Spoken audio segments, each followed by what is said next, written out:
Good evening from New York. I'm Chris Hayes. Even before this week's debate happened, the narrative of the Democratic primary fight had settled into these ruts that are so deep that it is hard to push the conversation out of them to explore any new terrain.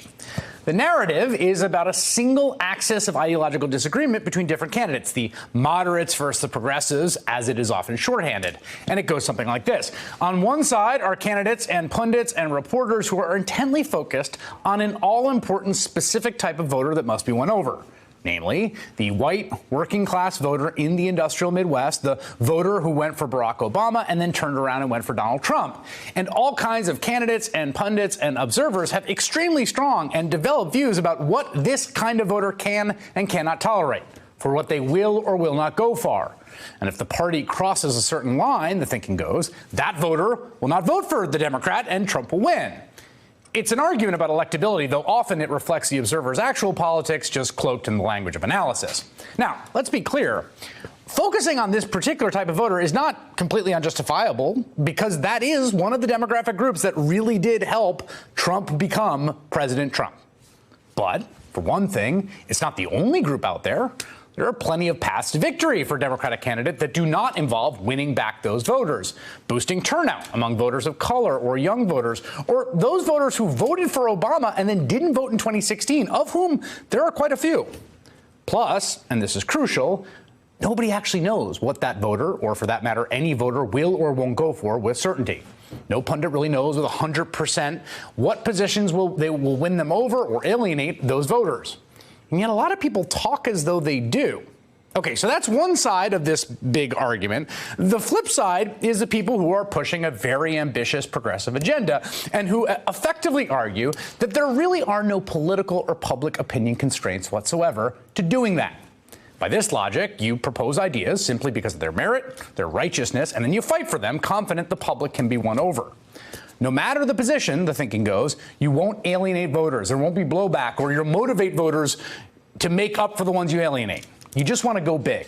Now, going big might well be a winning strategy, and that ambitious progressive agenda might be right on the merits.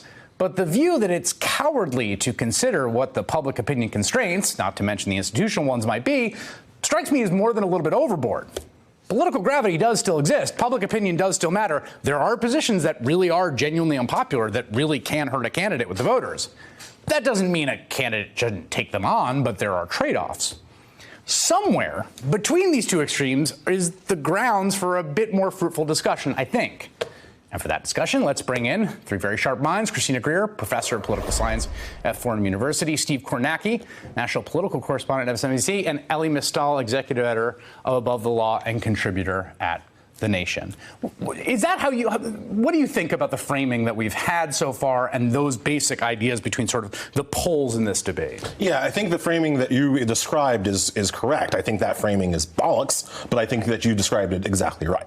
I'm obviously in the go big kind of category, right. And so I have my own opinions here. But I do think that the important thing to surface is that where I think the framing that you described is particularly wrong is that everybody on the left wants to beat Donald Trump. We all know that. We all assume that. We all understand that. The difference in the party, and you really saw this last night, I think, in the debate between Bullock and Warren here.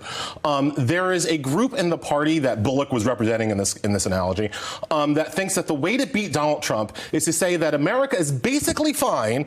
Everything is going fine. It's just that we have an idiot in charge. Right. And so just remove the idiot and everything else should just go back to normal and we'll be okay, right? The Warren Sanders kind of more progressive side is saying, no, things are not fine. Right. The structures that allow Donald Trump to exist still exist. And if you do not attack those structures, then Donald Trump wins again. But the thing about that is, that's a substantive argument. I completely agree, right? There's an actual disagreement here, which is why I think the debate is illuminating, to be honest, right? Like, there's a disagreement between the theories of the case of what is a matter with America, right? Like, what are the problems the country faces? And there are different, from a political standpoint, though, I think that what you're saying about the go back is essentially what Biden has going for him politically, right? I mean, the idea that we are in awful anomalous times with an awful anomalous president, as many Democrats find him to be, and we should go back to something that is not that, is, I think, Steve, the core of the Biden case and the Biden support, and the reason that he is leading in the polls even after a bad debate showing the last time, and even if he's not sort of in line with where the kind of energy ideologically is. Yeah, and I think there's an unspoken message with the Biden campaign to Democrats, which is don't overthink this, which is Donald Trump is president, but Donald Trump lost the popular vote by upward of 3 million votes. Donald Trump got 46% of the popular vote and is president because he stitched together a 77,000 vote plurality across 3 states about 10 days after James Comey came out and said, by the way. Right. So I think the Biden message is essentially he's speaking to Democrats here, saying to them, we are really, really close. And it took an incredible combination of circumstances to put Donald Trump there. And I'm the guy you can nominate and not screw it up. Which, by the way, I don't think that idea, which I think is actually a pretty good read in some ways on the politics of what that race was, right? Like there are a bunch of fluky, confluent factors that produced the result. That actually doesn't. That to me is interesting because it doesn't have a specific ideological valence. If you take that analysis, right, then you can say, if you're Warren or Sanders, like, right, that's right. Like, we've got a majority. The guy sort of weirdly backed in off the Comey letter. Let's do what we want to do. But the problem is it's a structural distinction between the two factions within the party. And we have multiple factions within the Democratic Party, but the two major factions. And so the Biden, Bullock, Delaney, Ryan, they're essentially saying it's like we can go back to brunch pretty soon once this man is removed because our lives are discomforted right now, but they're not fundamentally altered. The Bernie, Warren, I would say Castro's in this crew. I would say Kamala, Buttigieg, and Marianne Williamson. I'm serious. Dark psychic force. Listen, yes, true. Maybe not for the presidency, but for some other things. Maybe she'll be the chaplain. I don't know. But I think the difference between the more progressive faction is saying something is fundamentally broken and something always has been fundamentally broken, which then gives Donald Trump and his administration talking points to say, you don't love America. I just want to back up on that because it's not an accident that the centrist, moderate, whatever we want to call them, wing of this party is mainly white males. Right? That's not an accident. And it's exactly as Dr. Greer says, it's because their lives, from their perspective, have been inconvenienced, have been disquieted by Donald Trump. But the kind of the psychic threat, to use a Marianne Williamson, that Trump poses to black and brown communities is a whole different kind of problem. Okay, but to push back on that for a second, and I think that one of the most interesting things about Biden's announcement was how much he focused on Charlottesville at that announcement, and how much he does talk about. I mean, not in the terms of a person who doesn't have the lived experience, which he does not, as a 70-plus straight white man who's been in politics for 40 years, but he is quite focused. I mean, I made this point because I said, people were paying attention to Marianne Williamson, that dark psychic force, which I thought was a pretty good phrase to describe the phenomenon.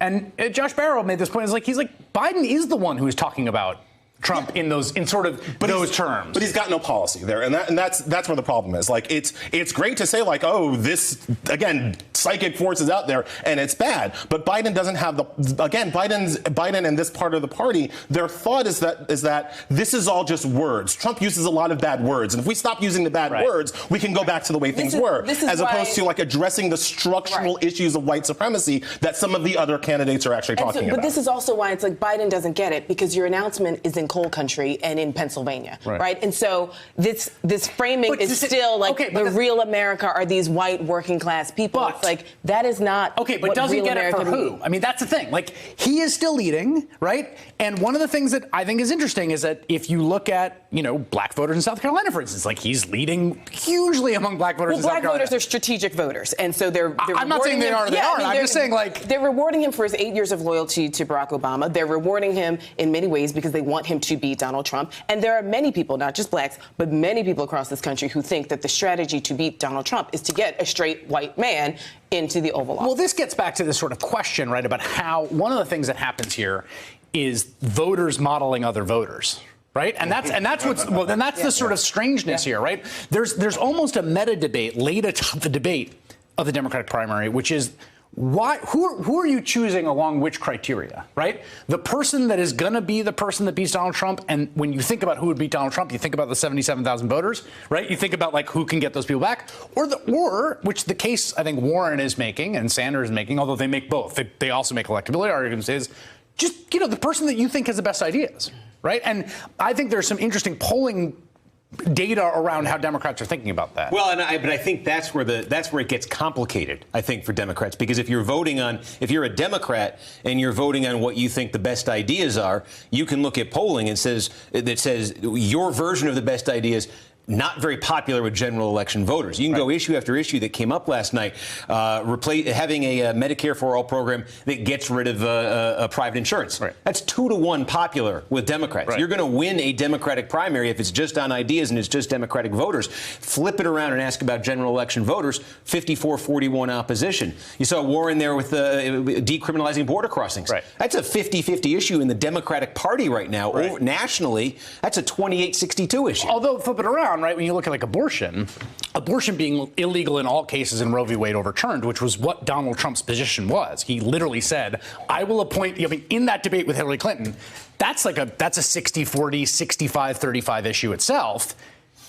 He managed to wriggle out of that, right? I'll give you another one, though. I think, again, when I say this is the unspoken message of the Biden campaign, I think part of it is think of the success that Obama-Biden as a ticket had in 2012. What was one of the best weapons they had to use against Republicans? It was the Paul Ryan budget. Yes. It was the Paul Ryan budget. It was Medicare. It was the fact that Romney put Ryan on the ticket. It was the fact that Romney then reinforced the message by having the 47% tape come out. But that is an example where you could take any poll in 2011 and you could say this broadly.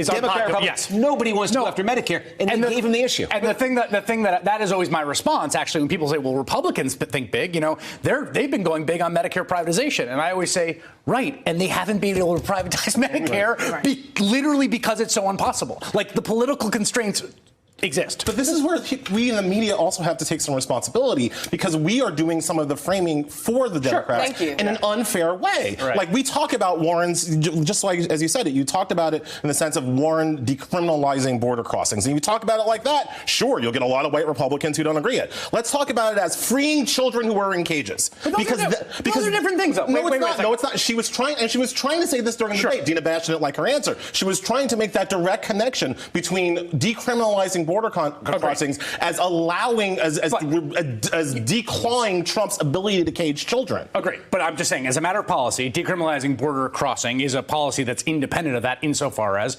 single adults who come over would no longer face the possibility of prosecution. It would take away the weapon that was used to take children away, which is why she's making that argument. But like that policy, again, I don't think that policy is particularly popular, although I do think there's a really good case for it on the merits, and that's one of the trade-offs that this debate and future debates are going to be about. Christina Greer, Elie Mystal, Steve Kornacki, thank you all for being with me. Hey there, I'm Chris Hayes from MSNBC. Thanks for watching MSNBC on YouTube. If you want to keep up to date with the videos we're putting out, you can click subscribe just below me, or click over on this list to see lots of other great videos.